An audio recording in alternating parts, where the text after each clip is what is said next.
gitu. Tetap lari gitu, tetap. Lebih berat lari, turun daripada naik. Iya. Oh gitu. Iya, cobain aja.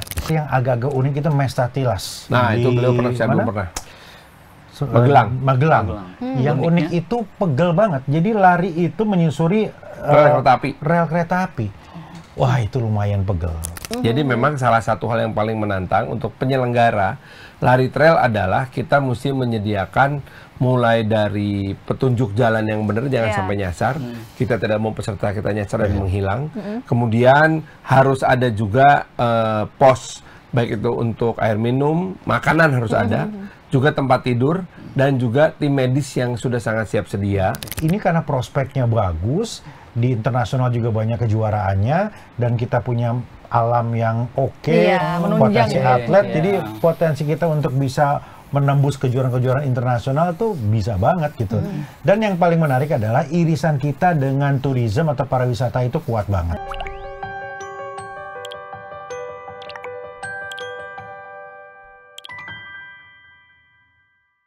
Halo Tribuners, ketemu lagi bersama saya Geok Mengwan dan Eko Priyono. Dan biasanya nih kalau sama Mas Eko kita biasanya ngobrolin soal olahraga nih. Kali ini kita bakal ngobrolin olahraga apa nih Mas Eko? Ini lari trail nih, ini sesuatu yang bukan baru ya. Ini bukan olahraga yang baru tapi belakangan ini booming. Belakangan booming. Jadi kita akan ngupas apa sih lari trail dan gimana tipsnya, gimana memulai dengan baik. Iya, dan apa perbedaannya sama lari running biasa nih, gitu kan ya. Dan di sini kita sudah kedatangan langsung di studio Tribun News. Ada Ketua Umum Asosiasi Lari Trail Indonesia atau ALTI, Pak Bima Arya Segiarto. Dan juga ada Ketua Harian ALTI, Bapak Muhammad Farhan. Selamat pagi. Selamat pagi. Anggap aja pagi. Oke. Nah, tadi kan sudah disinggung ya kalau kita pengen tahu nih perbedaan lari biasa sama lari trail nih Pak Bima. Apa sih bedanya Pak? Sebetulnya terjemahan bebasnya lari lintas alam kali ya. Jadi lari yang bukan di road, di jalan biasa, lari yang ke alam, bisa di pantai, bisa di hutan, tapi karena di gunung lebih menantang, karena ada elevasinya, maka lari trail itu sebetulnya identik dengan naik gunung ya. Tapi bedanya dengan trekking, bedanya dengan HES ya. Nah itu kalau kita ini lari gitu ya, kecuali kalau elevasinya betul-betul menukik tajam gitu, berapa derajat ya misalnya bisa 15-20. Nah itu agak-agak jalan bungkuk, ada tekniknya lah gitu ya. Tapi secara keseluruhan yang membedakan adalah itu, lari lintas alam dengan elevasi yang lumayan gitu. Nah tadi kan ada, kalau ke gunung kan ada tanjakan, kalau pulangnya sendiri turunan itu tetap lari Pak Bima? Lebih berat. Gitu, tetap lari gitu? Lebih berat lari, turun daripada naik. Iya. Oh gitu? Iya, cobain aja. Lebih karena ya ini kaki-kaki ini kerasa banget. Bener. Dengkul. Tapi hebatnya teman-teman yang udah ultra itu, wah mereka udah lompat-lompat, canggih banget gitu. Kalau kita kan jalan aja takut preset gitu ya. Kalau teman-teman itu ya udah tak gitu, udah kayak Spiderman gitu. Keren sih. Untuk apa proses latihannya sampai kita bisa siap? Oke, gua siap nih lari trail gitu, lintas alam itu berapa lama? Katakanlah pemula, saya pemula. Mas Eko tinggal di mana? Di Ciracas, Jakarta Timur. Iya. Oh, tinggal naik bis ke Sentul. Dari Sentul, cobain aja. Iya, bukit itu ya. Cobain aja satu bukit. Nah, di situ Anda akan tahu Anda siap atau tidak. Oh, latihan sering-sering latihan aja. Cobain aja. Jadi langsung ke treknya gitu, langsung ke treknya. Kalau Anda tinggal di Bandung, Anda tinggal ke Tahura. Kalau tinggal di Bogor dan Jakarta, tinggal ke mana? Ke Sentul atau ke daerah Puncak. Ke daerah Puncak kan jangan pakai mobil. Kalau persiapannya, pemanasannya, terus apa equipmentnya tuh bedanya apa sama lari? Sama lari biasa. Intinya sih sama ya. Misalnya ini kan kaitannya sama pola hidup, lifestyle ya. Cukup tidur, cukup istirahat gitu ya. Kemudian kedua baru penguatan strength training ya, buat kuda-kuda ini kuat. Karena kalau lari road itu kan speed, Ya, tapi kalau ada elevasi ini kan kita butuh pijakan kaki yang kuat gitu. Nah, latihannya di situ. Karena sering banget teman-teman yang larinya kencang kalau lari road, tapi begitu di ngetrail, ya lewat juga mereka gitu. Ya misalnya gini deh, teman-teman Jakarta, kalau lari di Bogor, di Kebun Raya ya, itu pasti agak ngos-ngosan. Kita begitu start langsung naik gitu. Kalau kita hari-hari lari di situ udah biasa, gitu. Jadi memang latihannya yang nggak biasa lari di tempat biasa, harus agak-agak naik elevasinya. Oke. Tapi harus tetap yang udah biasa lari di trek biasa baru ke trail ini. Nggak harus. Oh, jadi bisa langsung. Bisa langsung kok. Oh, oke. Menarik ya. Karena pada prinsipnya tetap sama, lari. Cuma bedanya ini nanjak, masih kok. Pilihannya kenapa Kang Bima sama Kang Farhan memilih lari trail ini? Sekian banyak olahraga. Kalau butuh tantangan apa kurang tantangan gimana? Kalau saya memang suka alam ya, suka camping, suka trekking gitu ya, suka juga lari gitu. Jadi begitu mengenal ada aktivitas yang namanya nge-trail, oke banget gitu. Tapi Bapak bukan cowok nge-trail kan, Pak? Saya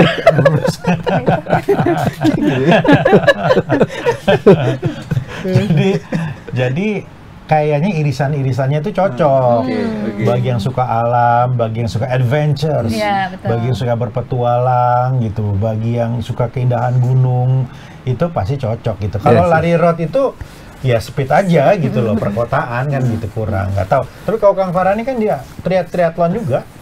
Ya lain, kalau rally trail itu kita kan bisa merasakan tantangan pada saat menghadapi berbagai macam medan yang berbeda. Kalau lari di jalan atau di trek apalagi, itu kan yang penting konsistensi tekniknya itu udah ketahuan lah gitu ya. Nah kalau di lari trail itu improvisasinya banyak gitu, sehingga kalau misalkan medannya lumayan berat, itu biasa disebut sebagai medan yang lebih teknikal gitu istilahnya. Memperhatikan teknik berlari yang berbeda-beda. Karena kalau kita lari di jalanan tanah yang menurun, itu akan sangat jauh berbeda ketika rumput atau ketika batu.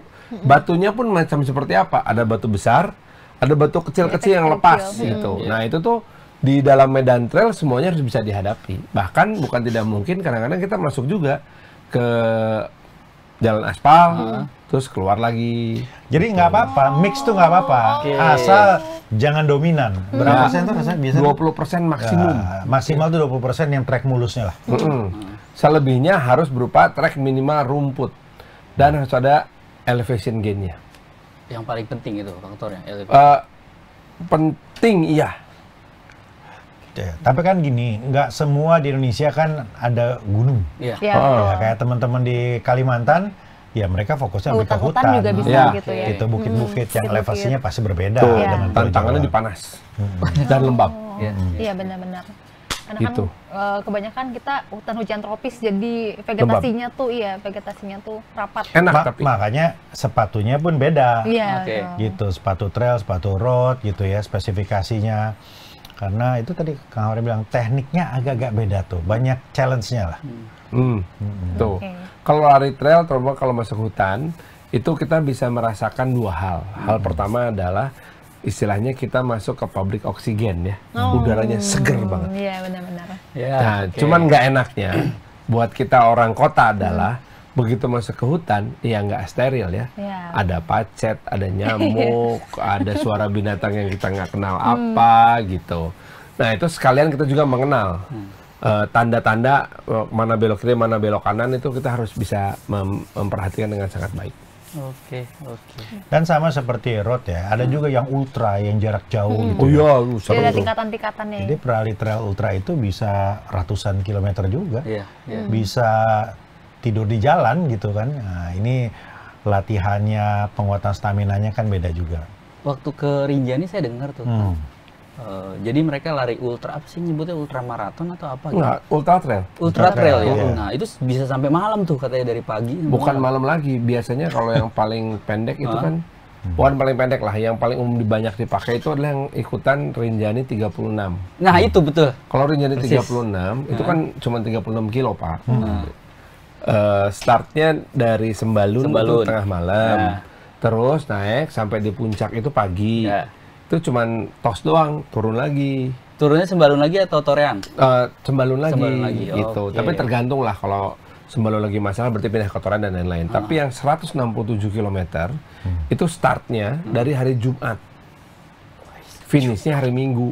Kayak naik gunung beneran Iya, itu, gitu. benar-benar. Ya, naik gunung tapi lari, bayangin nggak? 167 km itu berarti dia lari ke 7 puncak di seputaran Sembalun. Ya, bukit, 7 bukit Ya, itu. 7 bukit itu. Betul, betul. Bukit 1, Bukit 2, terakhir Iya. Rinjani, baru dia turun. Itu 167 km. Nah ini diselenggarakan dalam rangka memberikan kesempatan untuk mereka yang amatir sebetulnya. Amatir justru. Amatir, bukan yang profesional. Tapi Karena- kan itu berat, ya. Iya, sampai berhari-hari. Iya, itulah hebatnya. Bahwa kemudian ikut yang profesional, yang elit, itu lain cerita. Tapi Nah, saya amatir ikutan. Tapi event kan kita bisa pilih-pilih juga. Fun trail itu makin banyak juga. Ya. Kayak yang udah agak sering itu nanti ada lagi Januari itu Tahura. Tahura. Nah, Ya, oke. itu agak berapa ya? Berapa belas ya? Tahura tuh macam-macam. Ada yang 10, ada yang 17, Iya. ada yang 21, Iya. ada yang 42. Nah, yang pemula kalau mau ngetrail ya biasa ikutan begitu-begitu dulu tuh. 10 dulu, baru dulu. 17. Iya, Tuh. iya. Biasanya dia 2 hari, Pak. 21 sama 42 itu hari Sabtu, 10 sama 17-nya hari Minggu. Oke. Oke. Gitu. Berat? Oke, lumayan berat, terutama kalau habis hujan. Iya, benar, licin. Jadi double tuh ya, tanah dan Iya. lain-lain. Nah, Kang Bima sama Kang Farhan udah pernah ikut apa aja dan Di track mana aja? di track gitu. mana aja? Kang Farhan udah pernah ke Rinjani. Ya. Kalau saya ke Sembalun tapi bukan pas eventnya. Pernah Tahura kita pernah nyoba. Terus terakhir yang agak-agak unik itu Mestatilas. Nah, Di itu beliau pernah, saya belum mana? pernah. Magelang. Magelang. Yang unik Uniknya? itu pegel banget. Jadi lari itu menyusuri Rel kereta api. Rel kereta api. Wah, itu lumayan pegel. Karena batu-batu Batu, ya. rel kan Iya. gitu. Itu mungkin hampir 10 kilo Di sendiri. tengah relnya. Iya, di tengah rel itu. Gitu. Yang ada bantalan. Nah, itu pegel, itu beda tuh. Nah, setelah itu baru naik juga gitu. Itu berapa? 17 kita 17. Gila, berapa jam, Pak? Nggak usah disebut di sini. Nggak enak sama Mas Sandi, sama Mas Menteri. Paling Di cuma depan 3 jam saya. ya? Paling cuma 3 jam dong. Nggak, oh, lebih cepat. Oke. Nah, kalau yang 3 hari itu berarti bermalam ya di sana atau? Di mana aja terserah mau tidurnya Berarti sih. bawa equipment. Enggak, biasanya enggak. kemudian minimum karena akan ada pos. Oh, jadi tidur tuh di Harus pos, ada jadi nggak pos. kayak ngecamp Yes. atau misalnya bawa apa Bahkan yang namanya? 36 jam aja ada pos. Oh, Nggak mungkin nggak gitu. pakai pos. Jadi memang salah satu hal yang paling menantang untuk penyelenggara lari trail adalah kita mesti menyediakan mulai dari petunjuk jalan yang benar, jangan Iya. sampai nyasar. Kita tidak mau peserta kita nyasar dan menghilang. Kemudian harus ada juga pos, baik itu untuk air minum, makanan harus ada, juga tempat tidur, dan juga tim medis yang sudah sangat siap sedia. Oke. Dan sejauh-jauhnya itu tempat dimanapun berada, itu mesti ada rumah sakit yang dalam radius 1 jam itu bisa kita gapai gitu, kita bisa capai. Sehingga kalau sampai terjadi kecelakaan, kan kecelakaannya serem ya. Mulai dari memar sampai patah kepala sampai head injury masih bisa terjadi gitu. Nah, makanya bedanya dengan lari road biasa, itu sebelum race itu pasti kita selain dicek kesehatan juga dicek kelengkapan ininya. Apa namanya? Perlengkapan yang dibawa. Yang dibawa itu. Betul. Apa aja itu? Lampu, misalnya Sepatu. kan. Sepatu. Ya, sepatu iyalah. Oh iya, Sepatunya iya. yang sesuai Maksudnya gitu nggak ya. boleh pakai sepatu biasa. Oke. Jadi kalau pakai sepatu biasa itu langsung nggak boleh. Iya, iya. Iya, Beneran. Harus memang sepatu yang Terus, ada. ya. Oh ya, kalau di bawah. pendaki masih ada tuh. Bule-bule tuh kadang pakai Iya. sepatu kayak gini, Kang. Ya. Kalau lari nggak bisa ya? Nggak boleh, bahaya. Nggak boleh. Oke. Terus ya handphone ya pastilah. Handphone Karena harus ada. Harus Handphone. supaya kadang-kadang juga ada yang nyasar kan. Ya. Gitu. Jadi supaya kita bisa gampang melacak. Iya. Nah, kalau air ada batas maksimum. Berapa yang dibawa? Maksimum 2 liter. Oh, Nggak boleh lebih banyak. dibawa lebih banyak. Karena beban atau karena apa? Karena beban. Jadi kalau lebih dari 2 liter berasa berat sekali ya. Ya. Jadi panitia bisa melarang. Makanya disediain water station. Oke, lampu, sepatunya harus yang khusus, terus juga Handphone. air, handphone, airnya maksimal 2 liter. Iya. Nah. Mau ikutan? tertarik sih. Udah ada sepatunya jujur. Udah ada ya? Udah ada. Kan udah kebeli. Udah ada. Iya. Udah nyobain apa namanya? Mendaki ke bukit juga sih sebenarnya yang di Sentul. Yes. Mas Eko harusnya ini dong, jangan cuma naik gunung doang. Saya naik gunung aja lama gitu, gimana lari nih. Tapi beda ya, mungkin nggak pakai alat.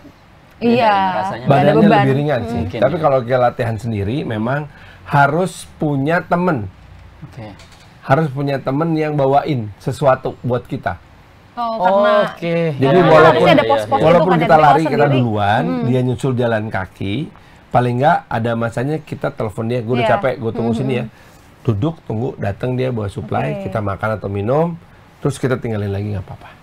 Karena kalau di event yang resminya itu ada pos-posnya itu ya, jadi kalau latihan pun harus ada yang harus mantau gitu ya. Karena sangat melelahkan.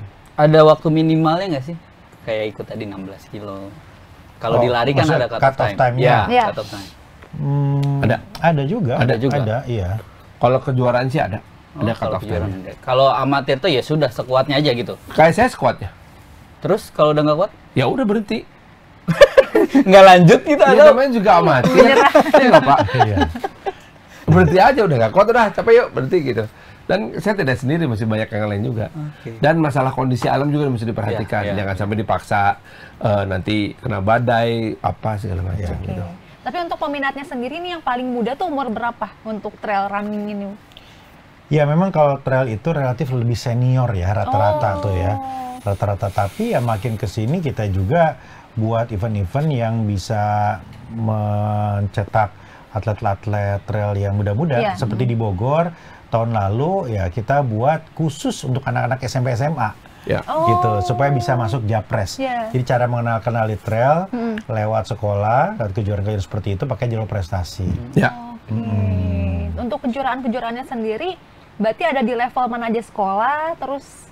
Ya kalau sekarang itu sekolah belum banyak ya, kita baru mengenalkan kemarin di Bogor gitu ya.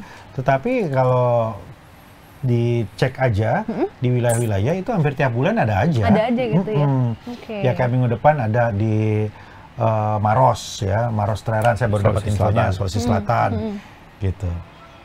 Oke. Tapi untuk di PON sendiri katanya masih berusaha untuk ini ya, untuk apa namanya bisa masuk sebagai cabang olahraga di PON ya? Iya, alhamdulillah kita agak cepat prosesnya. Jadi biasanya itu kan kalau masuk PON itu anggota luar biasa dulu. Kita kemarin langsung anggota biasa. Anggota tetap. Nah, kita akan ikut PON tapi tetap cabornya untuk eksibisi. Nah, ada 21 lah pengurus provinsi yang akan mengirimkan atletnya. Tadi kita hitung-hitung mungkin ada minimal 200 atlet kita nanti yang akan ikut eksibisi di Danau Toba. Goalsnya ini kan apakah sama kayak basket ya, basket 3-on-3 kan dulunya nggak, bahkan di Olimpiade nggak dipertandingkan. Gitu. Nah ini akan ke sana, akan ke panggung sejauh dunia atau gimana? Ya kita ini sekarang transisi dari rekreasi menuju prestasi. Kan sebelumnya kita bergabung atau saat ini masih bergabung di Kormi, itu kan olahraga rekreasi ya. Nah tapi ini karena prospeknya bagus, di internasional juga banyak kejuaraannya, dan kita punya alam yang potensi atlet, jadi potensi kita untuk bisa menembus kejuaraan-kejuaraan internasional tuh bisa banget gitu. Dan yang paling menarik adalah irisan kita dengan turisme atau pariwisata itu kuat banget. Gitu ya. Jadi kalau event-event lari di kota-kota, ya itu kan promosi kota gitu ya. Nah, seperti di Jakarta, Jakmart atau yang lain-lain gitu. Atau kemarin di Bandung ada event besar juga begitu. Nah, kalau rally trail ini pasti yang diuntungkan adalah pemerintah karena exposure pariwisata gitu. Betul. Selain itu juga bisa mengajarkan menyebarkan kesadaran soal konservasi juga ya, karena kan di alam gitu ya Pak Bima. Oke, banyak banget keuntungannya ya Mas Eko. Tertarik ya Mas Eko? Boleh juga nih. Boleh juga. Dan Tribuners, itu dia pembicaraan kita kali ini. Saksikan terus program-program Tribun News lainnya. Kami pamit undur diri. Sampai jumpa. Dah. Download Tribun X sekarang. Menghadirkan lokal menjadi Indonesia.